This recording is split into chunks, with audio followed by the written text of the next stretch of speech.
Hello friends, today I am going to show you how to make thin crispy store quality potato chips in home.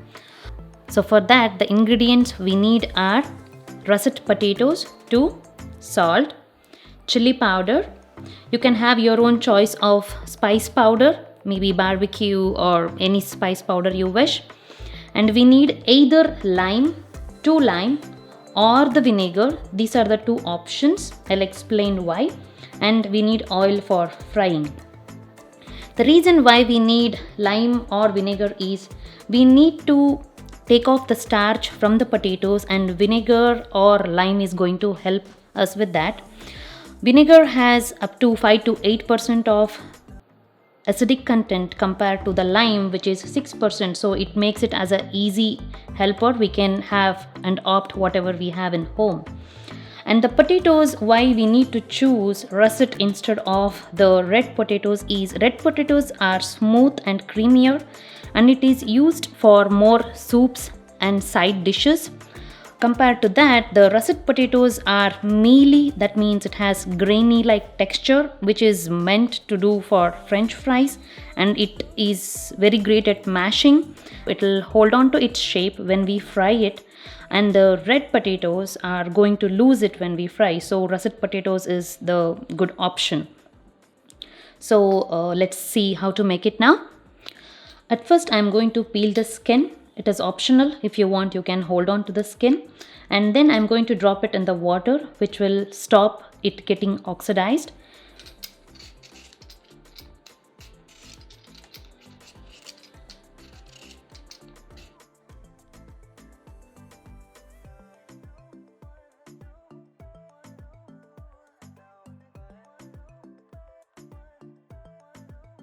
Now I'm going to use the mandolin slicer and I'm going to slice the potatoes.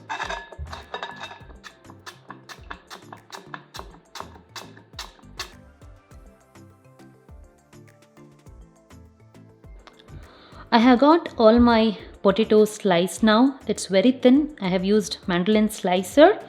So you can try to use any type of slicer. It is important it to be thin so that it gets cooked well in oil. So to remove starch, I actually have sliced this to a cold water, and now I am going to wash this 2 times in cold water, and then I am going to blanch it in hot water once with our secret ingredient, which is the acid, which is again vinegar or the lime juice. So now let's strain the potatoes from water. So now I am going to wash this again for the second time. Doing this will help the potato chips stop getting it from browned when we fry it. And now this is the third time. I am going to blanch the potatoes in hot water. This is very hot. And for this we can use vinegar, but we might not have vinegar all the time in all homes. So lime comes in handy, and I prefer the lime taste more than the vinegar. So I'm using lime. So I have taken 2 limes and I'm going to squirt the lime juice directly to the hot water.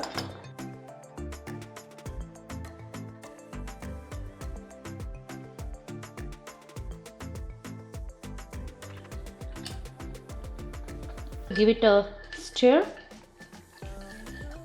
and now again I'm going to drop the sliced potatoes in the lime water mix, and I'm going to let this sit exactly for 1 minute, not more than that. I don't want to cook the potatoes, I just want it to lose its starch and it becomes completely transparent for us to see. Now I'm going to take these potatoes. So as you can see, it is very transparent. It slightly feels sticky and cooked, but we have to stop it from cooking. So it is a blanching method with acid. So I'm going to transfer it immediately to the dry bowl again. This looks like a long procedure, but it happens very quick in 2 to 3 minutes. After removing it from the acidic solution, the lime solution, I have strained it again and I have washed it in cold water to stop it from cooking.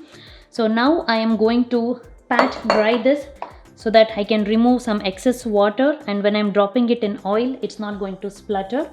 I have taken a thin cotton cloth. You can use muslin cloth, even use the kitchen towel to just remove the moisture. So I'm just going to arrange it like this and just do a pat and get this potatoes dried.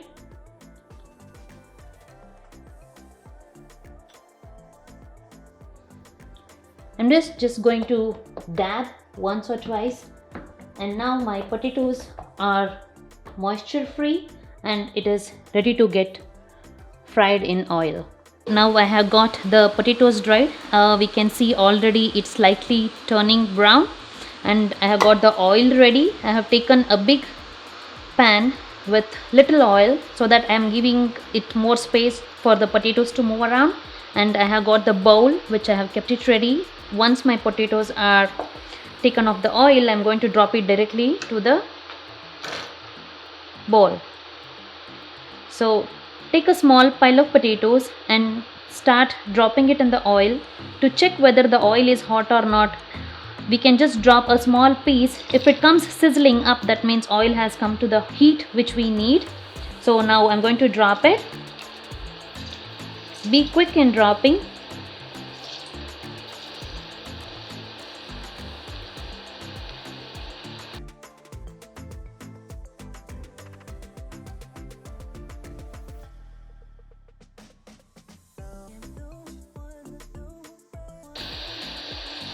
Once all the potatoes in your hands, hardly 10 to 15 slices are dropped, give a small stir so the potatoes gets to move around and get cooked evenly.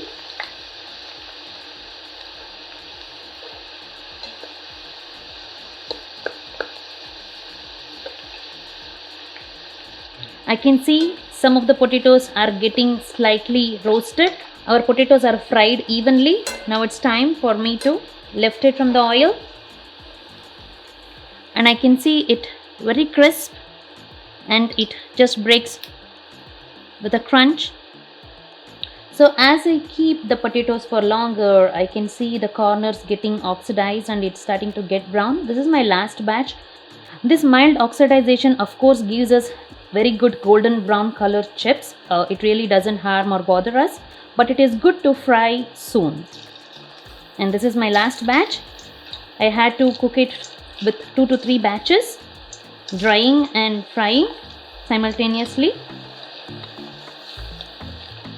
Rolling like this gives it a very good frying time and makes it turn crispier. So our last batch is almost fried and it's done.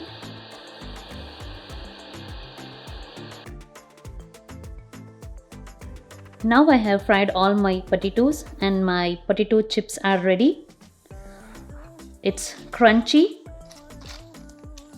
and it just crushes easily.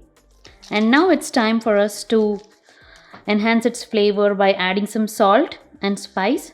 So I'm just going to take a pinch, not more than that, and just drizzle it over when it is just fried. Because we still have little moisture left, the potatoes absorb the salt. And for the spice powder, whichever we are going to use, I'm going to use the strainer to distribute it slightly less and evenly.